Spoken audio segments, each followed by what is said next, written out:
하나님의 말씀 마태복음 18장 6절에서 14절까지 우리 한 절씩 교독하겠습니다. 누구든지 나를 믿는 이 작은 자 중 하나를 실족하게 하면 차라리 연자 맷돌이 그 목에 달려서 깊은 바다에 빠지는 것이 나으니라.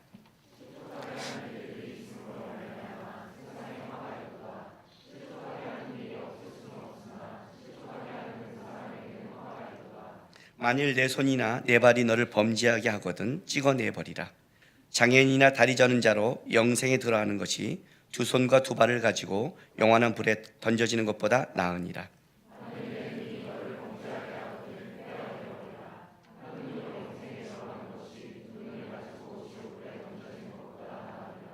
삼가 이 작은 자 중에 하나도 업신여기지 말라. 너희에게 말하노니 그들의 천사들이 하늘에서 하늘에 계신 내 아버지의 얼굴을 항상 배움느니라.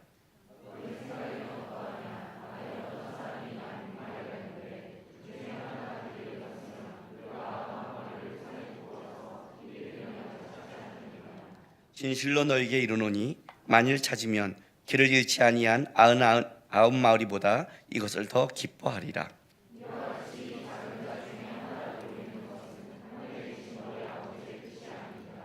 아멘. 천국에서 누가 가장 큰 자입니까? 라는 이 질문 속에 오늘 있는 본문입니다.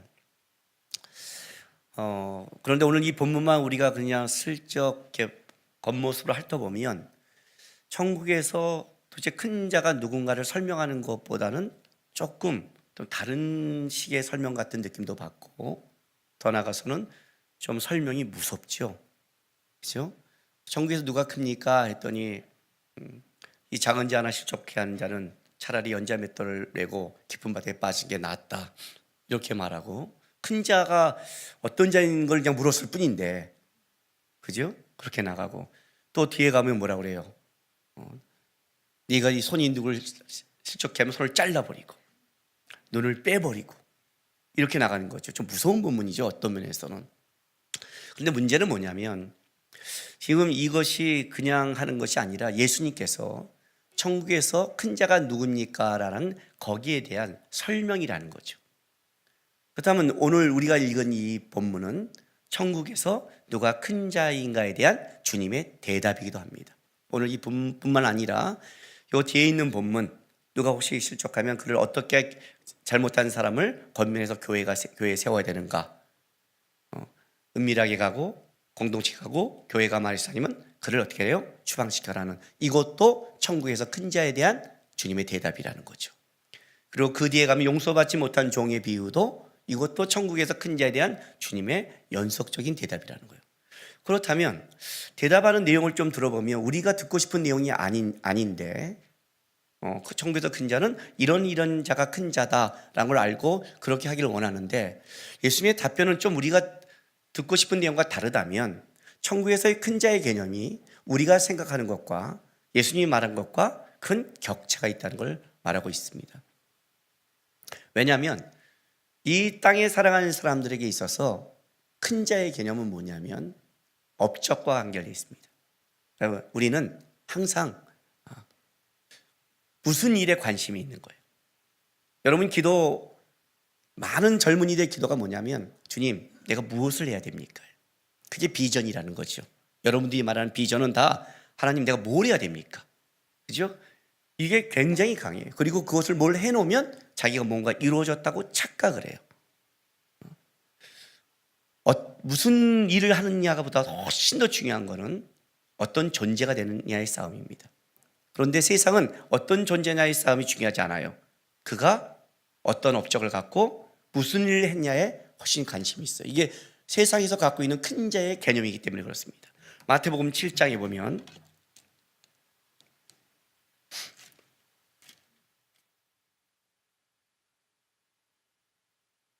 7장 20절에 이러므로 그들의 열매로 그들을 알리라. 나더러 주여 주여 하는 자마다 다 천국에 들어갈 것이 아니요 다만 하늘에 계신 내 아버지의 뜻대로 행하는 자라에 들어가리라. 그날에 많은 사람이 나더러 이르되 주여 주여 우리가 주의 이름으로 선지한 노를 하며 주의 이름으로 귀신을 쫓아내며 주의 이름으로 많은 권능을 행하지 아니하나이까 하리니, 그때 내가 그들에게 밝히 말하되 내가 너희를 도무지 알지 못하니 불법을 행한 자들아 내게서 떠나가라 하니라. 이렇게 말씀하셨어요. 그렇다면 아버지의 뜻대로 행하는 자가 들어간다라고 말해놓고 여기서 말한 선지자 노릇, 귀신을 쫓고 많은 권능을 한 것이 그러면 아버지의 뜻대로 안 한 것이냐, 어떤 면에서 안 한 것이냐예요. 이들이 지금 얘기하는 게 뭔지 아세요? 선지자가 선지자의 삶을 살아간 게 어떻게 하나님 앞에서 하나님의 뜻이 아니라고 하겠습니까? 이 땅을 살아가면서 내가 하나님의 영적 능력을 갖고 살아가며 이 땅을 살아가면서 하나님이 주신 능력을 제대로 사용하는 것이 어떻게 그걸 죄라고 하겠습니까? 그러나 이들이 주님 앞에 서서 얘기하고 주장한 건 이거예요. 제가 선지자 노릇을 했다는 거예요. 뭔지 아세요? 업적을 자랑한다고요. 업적을. 이런 예화가 있어요. 천국에 갔는데 천국 문 앞에 베드로가 서 있습니다. 그 사람이 왔더니 베드로가 이렇게 말합니다. 이 천국문에 들어갈 수 있는 자격을 가진 사람은 세상에서의 삶 속에 하나님 앞에 1000점 정도 하나님 앞에 받은 사람만 들어갈 수 있습니다. 1000점이 안 되면요 지옥에 가죠. 당신은 삶을 얘기해 보십시오. 저는 선교사입니다. 훌륭합니다. 선교사 3점, 목사 2점. 예, 3점이요? 저는 그냥 선교사가 아닙니다. 힘든 지역에 가서 했습니다. 2점 더 줄게요. 5점. 힘든 지역에서 그냥 있는 게 아닙니다. 저는 곳곳에 찾아다니면서 했습니다. 훌륭합니다. 7점. 그리고 저는 아이들도 잘 키웠습니다. 아이들 훌륭하죠. 2점 더 주고 9점. 아내한테 잘했습니다. 아내한테 잘하면 1점, 10점. 저는 정직하게 했고 1점. 그래갖고 15점도 안 되는 거예요. 더 없습니까? 한 개? 아직 당신은 900. 어떻게 된 거예요? 85점. 정신없네. 987점. 아직 부족합니다. 더 없어요. 한 게 없는 거예요. 그래서 거기서 무릎 꿇고 주님 저 어떻게 해요? 저 좀 도와주세요. 그랬더니 베드로가 1000점.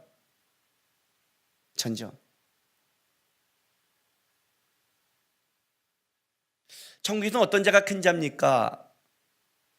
예수님께서 어린아이 하나를 데려왔습니다. 이 어린아이 같지 않고는 천국에 들어갈 자가 없다. 어린아이는 뭐예요?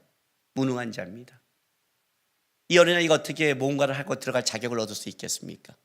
천국은 하나님의 아버지를 전적으로 믿는 어린아이가 그 부모를 붙잡듯이 전적으로 바라보는 무능한 자가 들어간다고 했습니다. 천국에 들어갈 수 있는 다른 모든 자가 어떤 고백이 있냐면 하나님, 이 땅에서 내가 살아가는 것이 내 능력과 실력이 아니라 은혜로 살아갔습니다. 무능합니다를 아는 자들이에요. 그런데 이들이 서서 지금 하나님 앞에 뭐라고 말한 줄 아세요? 선지자를 누가 세웠는데? 주님이 세웠는데. 권능을 행했다고요. 그 권능을 누가 줬는데? 주님이 줬는데. 귀신을 쫓았다고요. 그 귀신이 왜 나갔는데? 하나님의 은혜 때문에 나갔는데. 하나님이 준 걸 자신이 한 업적으로 생각하고 있는 거예요. 내가 선지자 노를 했습니다. 내가 많은 귀신을 쫓았습니다. 난 이런 업적이 있습니다. 이런 업적이 있습니다. 불법을 행했다는 거예요. 자격이 안 된다는 겁니다. 그런데 이것은 이 세상에서는 굉장히 중요합니다. 이 세상에서는 다 업적을 따집니다. 저 사람이 훌륭하다는 것은 업적과 관계되어 있습니다. 우리도 마찬가지 아니에요? 야, 저 사람 훌륭해, 실력 있어는 다 뭐예요? 그 사람이 가진 스펙과 업적 아니에요? 그걸 따지고 있잖아요, 다. 천국에서는 누가 큽니까? 이 문제를 얘기하고 있는 거예요. 그가 무슨 일을 했니? 뭘 가졌니? 이거예요. 자기 건가요? 주님이 준 거잖아요. 달란트도, 실력도, 재능도 주님이 줬잖아요. 그 주님의 것으로 내가 뭘 했다고 자랑할 게 아무것도 없는데 그걸 업적으로 갖고 있어요. 여기 있는 모든 사람들이 신앙생활의 싸움, 가장 큰 싸움이 이 싸움 아닙니까? 실제로? 여러분 지금 뭐 때문에 고민하십니까? 바로 이 문제 때문에 하나님께 원망하고 기도하잖아요. 그렇잖아요. 하나님은 내 기도를 들어주지 않아요. 그죠?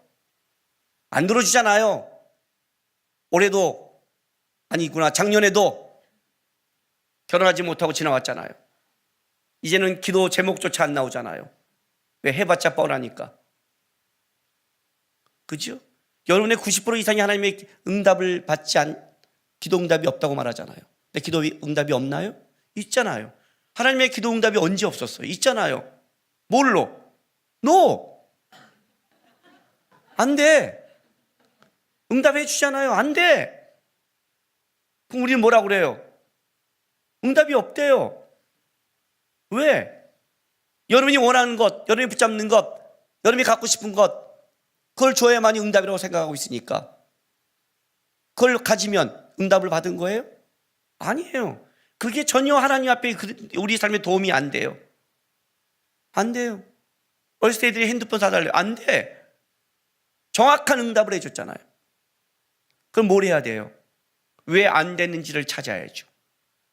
안 돼 그러면 끝이 아니라 왜 안 되는지를 찾아가야 거기서 하나님께서 원하는 뜻을 찾을 수 있는데, 우리는 안 돼 그러면 하나님께 삐지고 사라져요. 또 기도응답이 하나님 주세요 그래서 줬어요. 모든 간증이 다 뭐 말하는 줄 아세요? 하나님께 기도했더니 결혼했대요. 하나님께 기도했더니 사업에 성공했대요. 하나님께 기도했더니 대학에 갔대요. 하나님께 기도했더니 잘 됐대요. 그래서 어쩌라고요? 하나님께 기도해서 선지자 노릇했어요. 하나님께 기도했더니 많은 권능을 가졌어요. 하나님께 기도했더니 귀신을 쫓았어요. 그게 업적이에요? 그게 간증이라고 그따위 간증을 해요? 왜 그 능력을 줬는지를 알아야죠. 왜 기도 응답을 해줬는지 알아야죠. 왜 나에게 많은 재능을 줬고, 왜 결혼을 시켜줬고, 왜 나에게 능력을 줬고, 돈을 줬고, 실력을 줬는지를 알아야죠. 받으면 땡이에요? 나 하나만 받으면 끝인가요? 그게 지금 성경에서 말하는, 제자들이 말하는 누가 큰 자입니까의 공통적인 생각 아니에요. 세상은 다 여기에 관심이 있어요. 무엇을 갖나? 무엇을 먹을까? 여러분이 사람을 보는 눈이 뭐예요 도대체? 결혼해서 왜 불행해요? 아니 혼자 살아서 왜 불행해요? 뭐 때문에 불행한 거예요 도대체? 혼자 산다면 혼자 산다고 불행하고, 결혼하면 결혼했다고 불행하고, 애 낳으면 애 낳았다고 불행하고. 하나님은 어떻게 하면 좋아요 이걸? 혼자 살게 해야 돼요? 결혼해야 돼요? 애를 줘야 돼요? 말아야 돼요? 죽여야 돼요? 어떻게 해야 될까요? 세상의 관점을 갖고 있는 한 그는 행복할 수 없어요 주님 앞에서. 왜? 지금 다른 관점을 가지고 있잖아요. 제가 이 신학의 길을 갈 때, 목회자의 길을 부름받을 때 어떻게 누구한테 영향을 받은 줄 아세요? 믿는 사람이 아니에요. 저는 가난하게 자랐어요. 그래서 가난하게 사는 게 저는 싫어요. 물론 부유하게 사는 사람이라도 가난한 게 좋지는 않겠죠, 그죠? 저는 가난을 뼈저리게 경험했잖아요. 근데 하나님께서 어느 날 남과 너 목회자로 했으면 좋겠다고 부르심을 받는데 크게 두 가지가 걸리는 거예요. 넥타이를 메고 새벽 기도를 해야 된다는 게, 그 넥타이를 못 매잖아요. 그게 하나 걸렸고, 또 하나는 뭐예요? 평생 부유함을 쫓을 수 없다는 거. 물론 내가 쫓는다고 되는 건 아니지만 그 자체를 할 수 없다는 거. 왜냐하면 나는 목회자로 안 갔으면 대학을 안 갔어요. 저는 대학 안 가려고 그랬어요.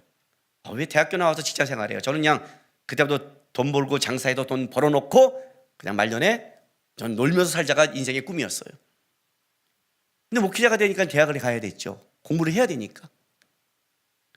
또 하나는 뭐냐면, 어쨌든 내가 평생에 이 부유함을 쫓지 못한다는 게 마음에 걸렸어요. 그러잖아요. 내가 누구한테 받은 게 아니라 내 노력으로 책을 써서 내가 돈을 벌었어요. 내가 그 돈으로 만약에 1,000만 원짜리 옷을 입었다고 생각해 보세요. 내가 목사님 그럴 거 아니에요. 우와, 돈 많이 벌고 1,000만 원이에요? 그럴 수 있죠. 타락했다고 말할 수 없잖아. 내가 벌었는데. 근데 내가 아무리 목회자인데 벌었는데 내가 책 써서 번 돈이야, 내가 그냥 좋은 거 하나 입었어, 그러면 뭐라고 그래요? 목사님이 그렇다 1,000만 원짜리를? 그럼 헌금해야지. 성경금. 지네도 안 하면서. 그러잖아요. 그러니까 목사라는 타이틀을 가진 순간 어떻게 돼요? 줘도 맘 놓고 못 누려요. 아, 내가 한 건데 평생 부유함을 내려놔야 돼? 근데 그보다 더 무서운 게 있어요. 부유함보다 더 무서운 것. 가난하게 어떻게 살지? 혹시 가난을 하나님이 내 자식들에게 똑같은 가난을 어떻게 물려주지? 이 고민을 하고 있을 때 예수 안 믿는 내 친구 어머니 그 집에 제가 자주 놀러 갔는데 그때 그 아버님이 한 달에 19만 원을 벌었어요. 지금부터 4, 50년 전 얘기니까. 구급 공무원이에요. 우리 아버님이 100만 원 벌 때예요. 근데 우리 집은 가난했어요. 우리 아버님 100만 원 벌면 200만 원 쓰신 분이니까. 근데 그분은 밭에다가 텃밭에다가 뭐 깻잎 이런 거 다 키우고 머리를 직접 아이들 머리를 자기가 다 깎아줘요. 큰애가 대학 간 다음에 둘째가 대학 가니까 내 친구가 둘째인데 대학 가니까 첫째가 군대 가요. 한 명밖에 못 키우니까. 그러면서 어렵게 하는데 제가 그걸 보고 자랐어요. 구급 공무원의 월급으로 자족하면서 그래서 행복하면서 우애하면서 살 수 있는 걸 봤어요. 살 수 있겠구나. 살 수 있겠구나. 좀 더 많이 안 먹고 좀 더 좋은 옷 안 입어도 그래도 사람답게 살 수 있겠구나. 하나님의 나라에 일하면서 가자. 설마 그렇게는 안 하실까? 나도 사족하는 법을 배웠는데 그게 내게 용기를 줬어요. 오히려 살잖아요, 여러분. 살잖아요. 살고 있잖아요. 근데 왜 불만이세요? 그죠? 이걸로는 안 되죠. 더 누려야죠.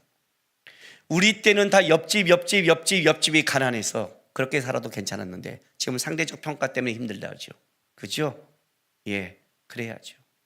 그래서 옆집 보고 누구는 그렇게 해주고 어떤 남편은 직장하고 일하고 왔다가 집에 와서 도와주더라 이런 말을 해요. 그 어떤 남편이 다 자기가 원하는 거 잘하는 것만 끄집어와요. 어떤 남편은 직장일도 못하는 남편은 바라보고 자기 남편은 존경하지 않아요. 우리는 왜? 다 우리 눈에는 다 업적 무엇을 여기에 관심이 많아서 그래요.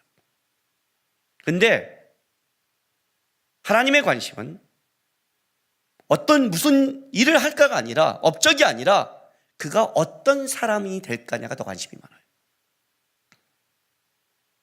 너의 주님 상황 속에 너는 어떤 사람으로 살아갈래? 천국에서는 하나님 앞에 어떤 능력을 행했다는 걸로 쓸 수 없다예요. 너의 삶 속에 어떠한 존재로 살아갔니 너는? 어떤 존재로 살아갔니? 그 얘기를 하는 거예요. 그게 천국에서는 큰 자라고 여긴다. 그 설명이 오늘 나오는 설명이에요. 그래서 어떻게 하냐면 먼저 주님께서 어린아이를 딱 데려다 놨어요. 그리고 천국에는 이 어린아이 같이 전적으로 문화고 아빠를 의지한 자가 들어가는 나라이기도 하지만 이 어린아이 같은 자를 영접하는 자가 큰 자다 그래요. 이게 도대체 무슨 말일까요?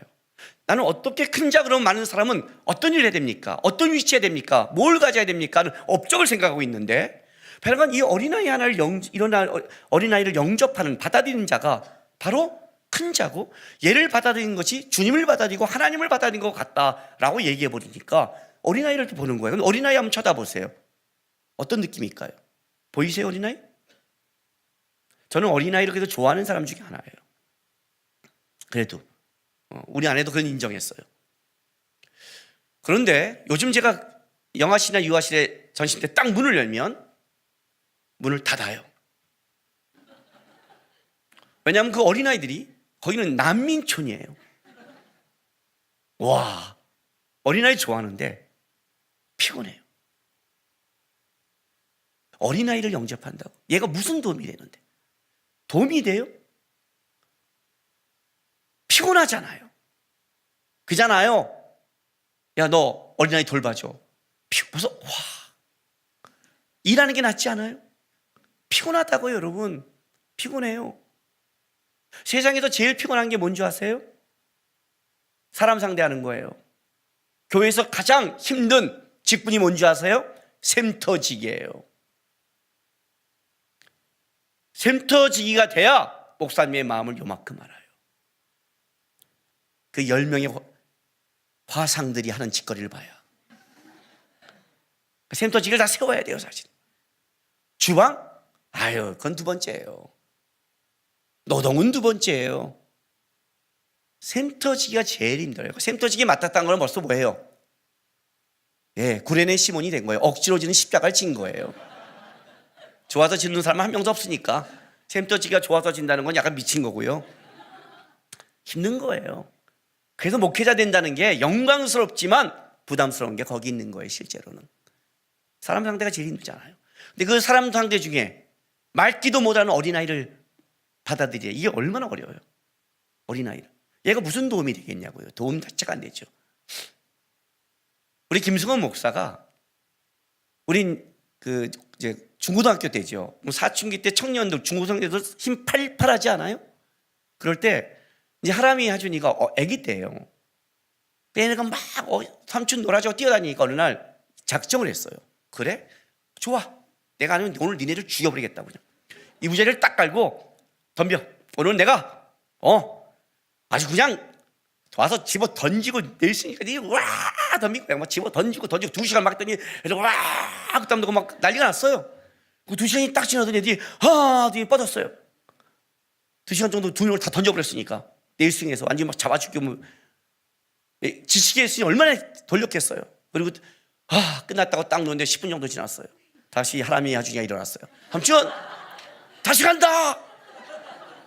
그때 김승원이 뭐라는 줄 알아요? 얘네들은 뭐야?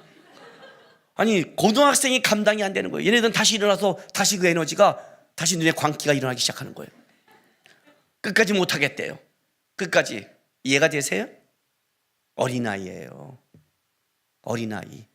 얘를 영접하래요. 예수님이 얘를 세웠어요. 얼마나 황당하겠어요. 그러죠? 얼마나 황당했어요. 도움이 전혀 안 되는 아이들. 초등학교 때 아빠 설거지 해줄게요. 효도? 장난. 지금은 안 하잖아요. 중학교 올라가더니 안 한대요. 초등학교 전까지는 오늘날 방도 닦은데 우리 아이들 보세요. 물티슈 닦아주잖아요. 그 걔네가 설거지를 해요. 그러면 끝났어요? 엄마가 다시 해요. 청소해요? 다시 해요. 어린아이가 손댄 것은 어른이 다시 해야 돼요. 걔네가 한 게 뭘 했다는 거예요. 일만 만들지, 놀고 즐길 줄만 알지. 그렇지 않아요? 또 도와주다 하다가 싫으면 탁 놔요. 또 싸워요. 서로 하겠다고. 아니 서로 도와주면 따로따로 해야 되는데 꼭 저놈이 청소한다면 나도 그거 하겠대, 설거지하면 나도 하겠대, 싸워요. 그게 어린아이라고요. 전혀 내 인생에 도움이 되지 않는 자들. 이해가 되세요? 그를 영접하는 게 큰 자예요. 큰 자의 개념이 완전히 다르죠. 그죠? 우리에게서는 뭐예요? 쓸모있고 괜찮고 좋은 사람이죠. 그래서 성경이 오늘 큰 자의 개념을 이렇게 설명하는 거예요. 자, 6절 다시 가세요. 누구든지 나를 믿는 이 작은 자 중 하나, 어린아이를 세웠어요. 지금 보이는 거예요. 이 작은 자 중 하나를 실족하게 하면 차라리 연자 맷돌이 금옥에 달려 깊은 바다에 빠뜨려지는 것이 나으니라. 이 작은 자, 키가 작고 나이가 어리다는 뜻을 넘어서서 지위, 세력, 힘, 능력마저 비천한 자라는 뜻을 가지고 있어요. 어린아이를 딱 보이지만 키가 작고 어리다는 걸 넘어서서 무능하고 도움이 안 되고 미천하며, 그게 작은 자예요. 그 작은 자 하나, 도움이 안 되고 어린아이 작은 자 하나를 어떻게 한다고요? 실족해 하면 차라리 연자 맷돌. 이 연자 맷돌은 이거 여러분 우리 이런 맷돌을 생각하면 안 되고, 나귀를 이렇게 메어서 돌리는 이만한 맷돌이 있죠. 어마어마한 그 맷돌이라고 그래요. 연자물 맷돌이. 그거를 목에 걸고, 얕은 물감은 괜찮잖아요. 톡하고 뜨고 올라가면 되니까. 깊은 바다에 던지는 게 낫대요. 그러니까 이거는 뭐예요? 그냥 직방이에요. 차라리 그냥 죽어, 이렇게 말하는 거예요. 차라리 그냥 메고 죽는 게 훨씬 살벌하죠. 그죠? 이 작은 자 하나를 실족하게 하면, 미천한 자라고 까불고 함부로 실족하면 무섭단 말이에요, 지금요. 그리고 더 나가서 실족하게 하는 일들이 있음으로 말미암아 세상에 화가 있도다. 실족하게 하는 일이 없을 수 없으나 실족하게 하는 그 사람에게는 화가 있도다. 강조해요. 반복하죠. 실족하게 하는 일이 있음으로 말미암아 실족하게 일이 없을 수 없으나, 그러죠? 세상에 화가 있도다. 그 사람에게 화가 있도다. 굉장히, 그러니까 다른 말로 할게요. 실족하게 하는 걸로 말미암아 세상도 화를 당하고 너도 화를 당하는 거예요. 이 세상의 모든 문제는 어디서 시작한 줄 아니? 실족해 하는 데서 시작했다요. 사단이 하와를 먼저 실족해 함으로 세상에 화가 들어왔거든요. 하와가 자기가 먹은 선악과를 아담을 주고 아담을 실족해 함으로 그 가정이 깨졌거든요. 그리고 자식들이 실족하고 가인이 아벨을 실족하게 함으로 시대가 더 망가지기 시작했거든요. 세상을 망하게 하는 게 뭔 줄 아니? 실족해 하는 거다는 거예요.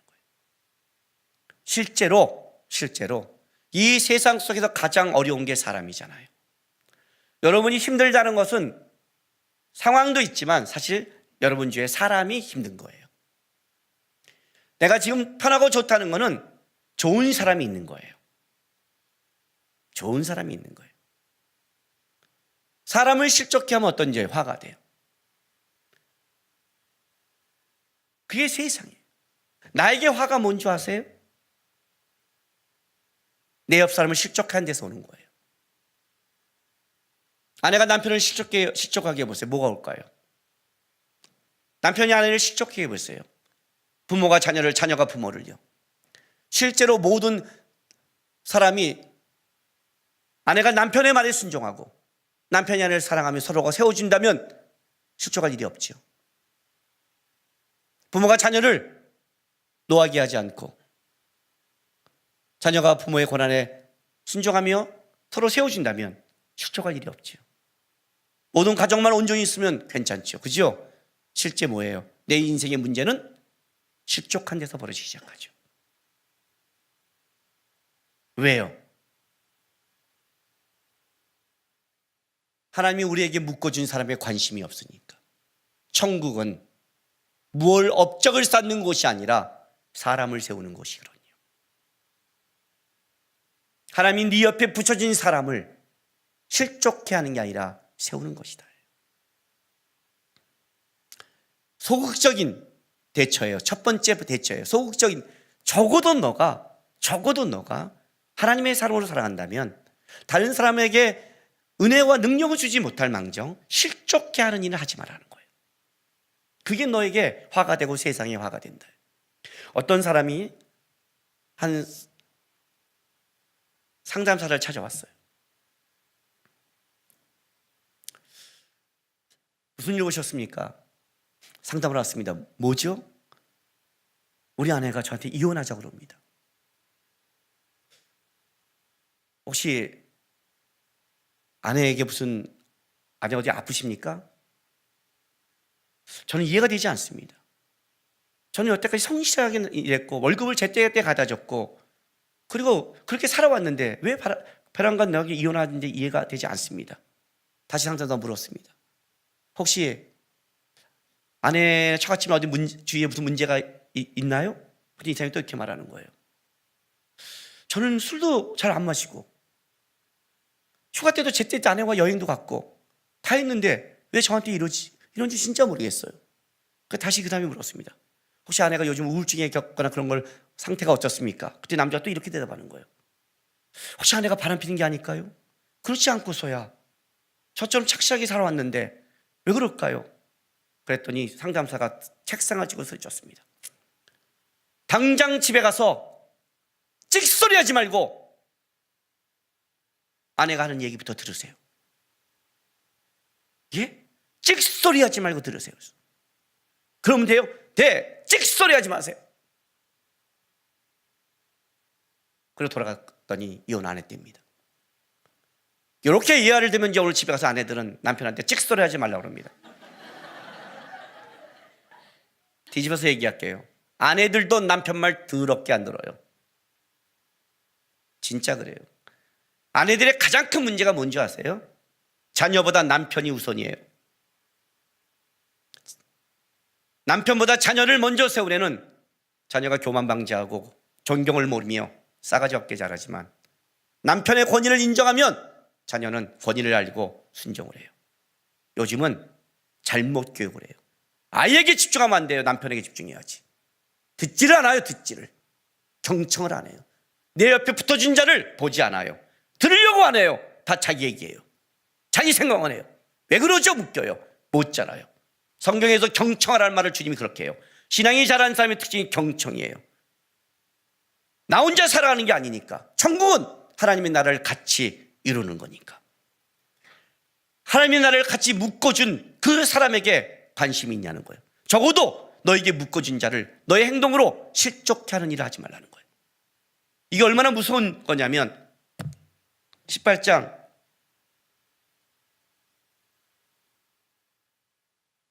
8절 보세요. 만일 내 손이나 내 발이 너를 범죄하게 하거든 어떡하라고요? 찍어 내버리라. 장애인이나 다리 여는 자로 영생에 들어가는 것이 두 손과 두 발을 가지고 영원한 불에 던지는 것보다 나으니라. 만일 내 눈이 너를 범죄하게도 뭐라고요? 빼어버리라. 한 눈으로 영생에 들어가는 것이 두 눈을 가지고 지옥불에 던지는 것보다 나으니라 그래요. 이 8절에 너를 범죄하던 찍어 내버리라 이렇게 말하면 범죄하기 안 하면 되지라고 말하는데, 여기서 이 범죄하던 찍어 내버리라는 말은 이런 뜻이에요. 저 사람을 실족케 하는 일을, 그런 일을 하지 않았다 할지라도 저 사람을 실족하게 할 가능성이 있는 것마저도 뽑아버리라는 뜻이에요. 유기체를 말하는 거죠. 그죠? 내 손을 자르라 얼마나 무서워요. 그죠? 내 눈을 뽑으라 얼마나 무서워요. 무서워요. 손이 없다는 게 얼마나 불편해요.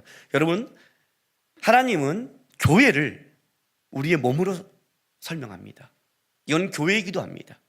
그래서 요 뒤 다음에 천국의 또 큰 자 다음 본문에는 교회에서 이제 잘못한 자를 어떻게 할까는 더 크게 설명을 합니다. 그런데 일단은 하나님이 이걸 너가 최소한 이렇게는 살아가야 된다. 소극적으로 네가 그리스도인이라면 최소한 이렇게는 살아가야 되는데, 삶이 네 중심이 아니라 네가 원하는 것을 하는 게 아니라 눈이 뽑히고 손이 짧으면 불편하잖아요.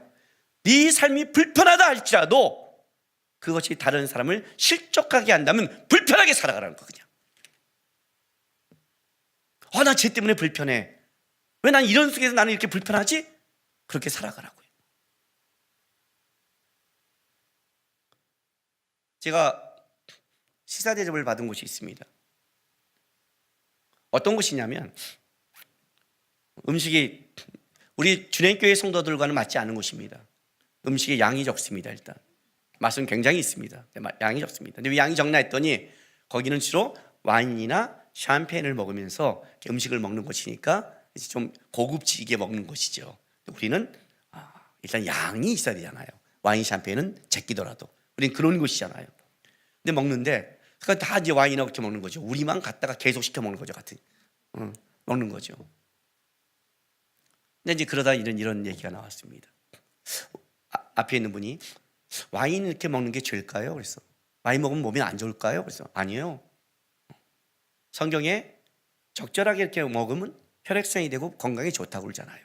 여러분 알고 있는 그런 건 알잖아요. 다 그런 건 다 줄쳐 있고 그런 건 기가 막히게 찾아내잖아요. 목사님보다 더 잘 찾아내잖아요. 여러분들이. 그죠? 술 취하지 말라 이런 거 다 찾아오잖아요. 취하지 말랬어요. 그래서 적절한 술은 몸에 좋대요. 뭐 찾아오잖아요. 잠언에 그런 것만 다 눈에 쏙쏙 들어오잖아요. 그래서 적절하게 진짜 대화하듯이 요만큼 먹어도 얘기도 되고 그 정도 취하지도 않고 혈액순환이 좋을 수 있지. 그럼 해도 되나요? 근데 저는 와인을 먹는 걸 반대해요. 왜요? 내가 물어봅시다. 여러분 중에서 그렇게 적절하게 자기의 신앙과 모든 걸 지켜갈 수 있는 실력 있는 사람이 몇 명이나 될까요? 몇 명이나 될까요? 그걸 허락하면 생일 맞아도 좋으면 전부 다 또 와인을 까요. 한번 허락하면. 우리가 죄 쪽에 더 익숙한 자들이에요. 사도 바울이 고린도 교회에게 시장에서 나오는 재물은 당시에 우상 숭배하는 재물이에요. 그래서 그냥 고기에 불과하죠. 그냥 사 먹으라고 그래요. 그러나 어떤 사람이 와서 그것이 제사드리는 음식이라고 하면 먹지 말라고 그래요. 왜요? 너는 괜찮지만 혹시 연약한 자가 실족할 수 있으니 불편하게 살아라요. 신앙의 기준은 내 중심이 아니에요. 신앙의 기준은 나를 붙여준 자의 중심이에요. 그래서 말 조심하는 거고 행위 조심하는 거고 막 살지 못하는 거예요. 그래서 그런 거예요. 적어도 너가 하나님의 사람으로 이 땅을 살아간다면 다른 사람을 실족하지 않은 기본을 해야 되는데 그 기본은 뭐예요? 불편함을 감수하는 것. 저도 나 때문에 누굴 실족시키지 않는 것. 실족시키려면 적어도 하나님 내가 영광을 못 드려도 이 정도의 불편은 하겠습니다. 차라리 자르고 빼버리고 하는 것이다라는 거예요. 그게 천국에서 큰 자다. 그게 큰 자다라는 거예요. 더 나가서 18장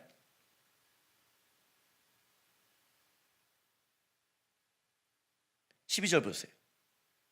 너희 생각에는 어떠하냐? 만약 어떤 사람이 양 100마리가 있는데 그중 하나가 길을 잃었으면 그 99마리를 산에 두고 와서 길 잃는 양을 찾지 않겠느냐? 진실로 너희에게 이르노니 만일 찾으면 길을 잃지 아니한 99마리보다 이것을 더 기뻐하리라. 이와 같이 이 작은 자 중 하나라도 잃는 것은 하늘에 계신 너희 아버지 뜻이 아니니라. 이 길을 잃었으면 방황하다는 뜻인데 그냥 길을 잃은 걸 말하는 게 아니에요. 여기에 은유적 표현은 이거예요. 속이다, 미혹되다라는 뜻이에요. 근데 이제 이것이 수동형으로 쓰였으니까 이런 거죠. 다른 사람에 의해서 내가 속임을 다 미혹돼서 진리에서 벗어난 거예요. 이단일 수도 있고요. 그럼 이단 다 받아줘요. 이제 그 본문은 어떻게 처리했는지 그 다음에 나와요. 그러나 여기서 이제 일단 천국은 이런 거예요. 적어도 너가 하나님의 사랑으로 살아간다면 너에게 묶어준 자들에게 대해서 적어도 실족하게 시키는 것이 아니라 그들이 달려갈 수 있도록 너가 불편하다고 조심을 한 이 정도는 해야 된다. 그러나 적극적으로는 어디까지 해야 되느냐? 너에게 준 능력, 실력, 재능, 그것을 너를 위해만 사용한 것이 아니라 그걸 가지고 길을 잃어버린 방황하는 자들에게 더 열심히 가서 되돌아게 온다면 너는 진짜 하늘나라의 큰 자가 될 것이라는 거예요. 진짜 큰 자가 될 것이다. 우리에게 준 재능, 우리에게 준 능력, 우리에게 준 실력은 그래서 주는 거예요. 그걸 갖고 나 혼자 멋있게 누리며 살려고 주는 게 아니죠. 하나님 나라 가면 많이 준 자에게 많이 찾는다고 했잖아요. 그걸 갖고 너는 뭘 했니? 내가 요즘 상태가 안 좋고 지쳤어요. 그럼 어떡하라고요? 그렇다고 적어도 남을 실족시키지 않게 살아가라고요. 내가 요즘 상태가 좋아요. 그 건강도 좋아요. 일도 잘 돼요. 기뻐요. 때는 이때다. 혼자 놀 생각만 하지 말고 어떡하라고요? 그거 갖고? 사람을 살피고 보살피고 회복시키고 하나님의 뜻을 이루는 적극적인 삶을 살아가라고요. 천국이라는 것은 너 하나를 높이는 사람을 수단으로 너를 높이는 곳이 아니라 천국은 사람이 들어가는 곳이고 하나님의 형상을 가지고 들어간 그들이 목적이 되는 곳이다. 그들이 목적이다.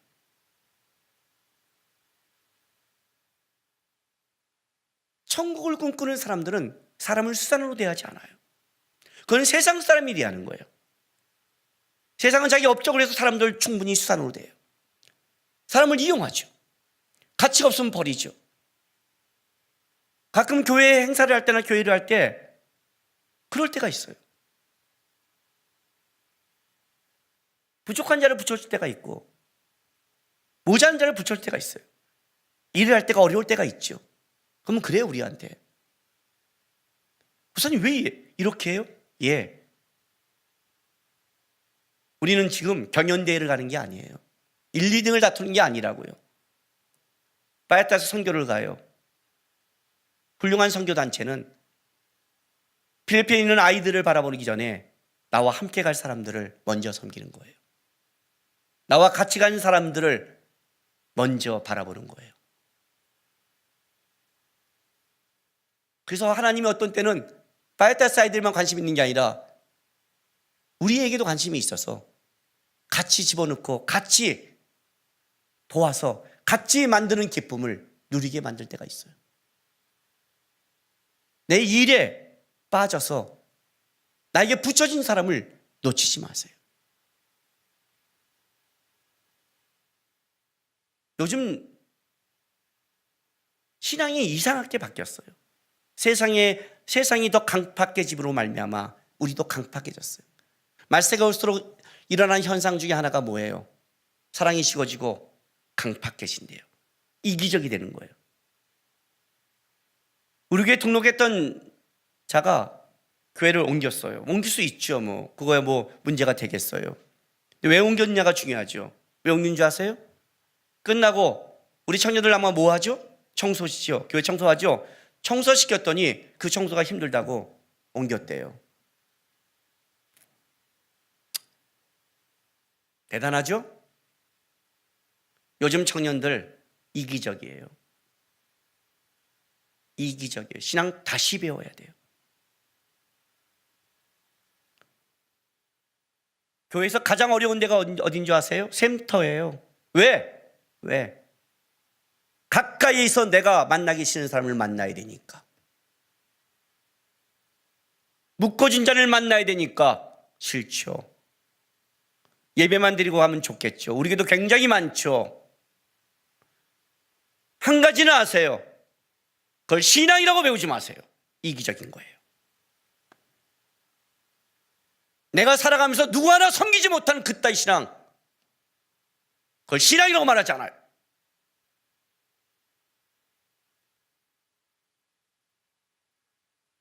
내가 존재하면 누군가는 좀 섬길 줄 알아야 될 거 아니에요. 예수님이 나 때문에 십자가를 졌다고만 고백하지 말고, 그래서 주님을 따라간 자가 자기 부인이 그래서 따라가는 거예요. 왜 자기 부인이에요? 어린아이 같은 자를 붙여줬으니까 자기 부인할 수밖에 없죠. 쓸모없는 자, 손이 많이 가는 자, 일 만드는 자를 붙였단 말이에요. 우리 주위에.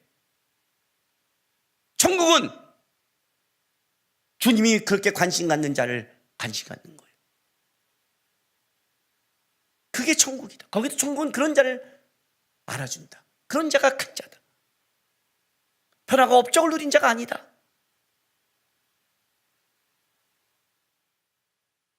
청년 때부터 신앙을 섬길 줄 모르면 평생 못 섬겨요. 평생 못 섬겨요. 모두가 자기만 하는 신앙을 살아가기 시작했어요.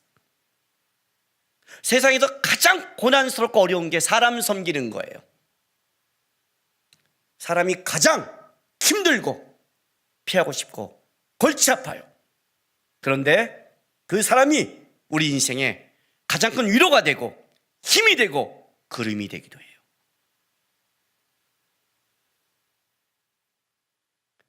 골치 아프고 힘든 존재가 되지 마시고 그립고 위로가 되는 존재가 되셔야죠. 천국에 가면 놀랄 일이 있다고 그러잖아요. 첫째, 뭘 놀래요? 내가 구원받은 게 놀랍다고 그러죠. 지금 이렇게 알고 있는데 천국에 가봐서 내 삶을 보니까 난 진짜 은혜 아니면 못 왔다는 걸 보게 된다잖아요. 두 번째, 뭘 놀래요? 그분이 안 오셨잖아요. 오실 분이. 저분은 꼭 천국에 있는 분인데 안 오신. 그 세 번째, 뭘 놀래요? 안 올 분이 오셨잖아요. 네 번째, 뭘 놀래요? 새까만 사람이 와서 손을 잡아주죠. 당신의 선경과 당신의 기도를 통해 그때 우리 지역이 살아났습니다는. 그리고 또 누가 와요? 낯선 사람이 와서 내 손을 잡아요. 힘들고 어려웠을 때 당신이 예배하고 살아가는 걸 보면서 제가 힘을 얻었습니다 하는. 내가 버티고 살아가는 삶이 내가 아니라 누군가는 보고 있고 누군가는 위로가 돼요.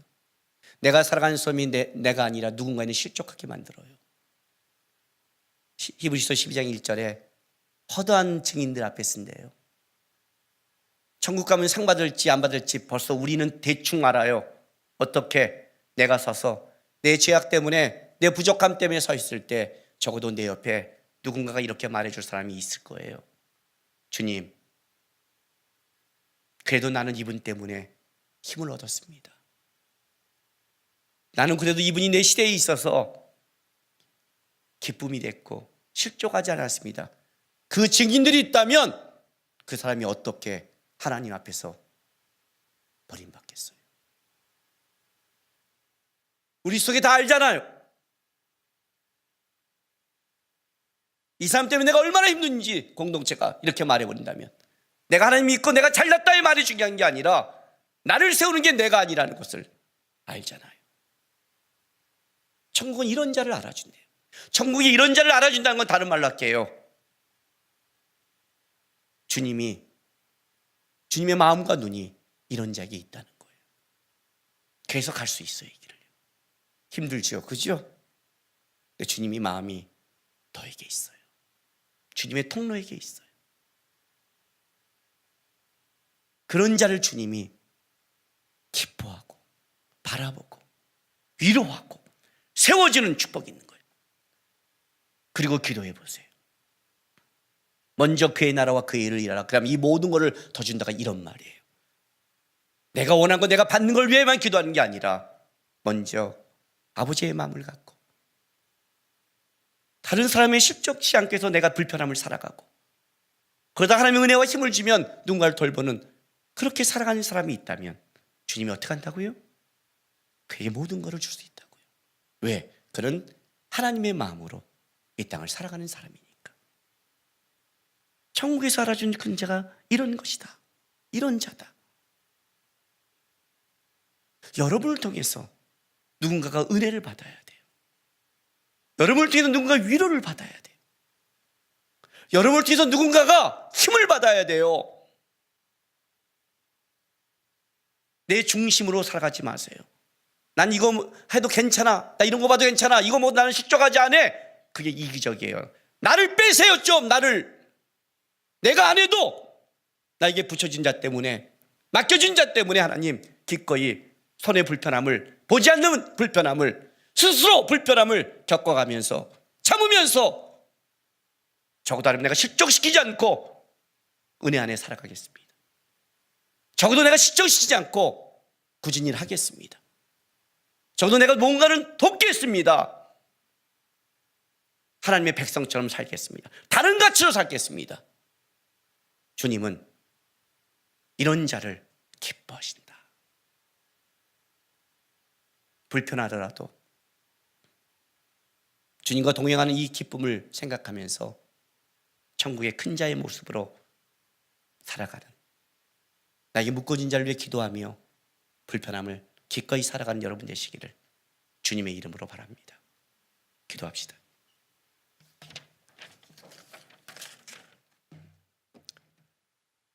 하나님, 나에게 주신 이 시간은 주님을 더 닮을 수 있는 기회를 주신 시간입니다. 감사합니다. 오늘 나에게 주신 날은 누군가를 더 섬길 수 있는 기회를 주신 날입니다. 감사합니다. 주님, 나만을 위한 삶이 아니라 내가 세상 사람은 다를 못해도 그래도 나에게 가까이 붙여진 자들에게는 도움이 되는 자가 되기를 소망합니다. 다짐하고 기도하고 힘든 건 좀 구하면서, 하나님 진짜 힘듭니다, 우리 가족은 도와주십시오, 기도하면서 주님 앞에 좀 나가는 시간 됐으면 좋겠습니다. 기도하겠습니다. 거룩하신 아버지 하나님,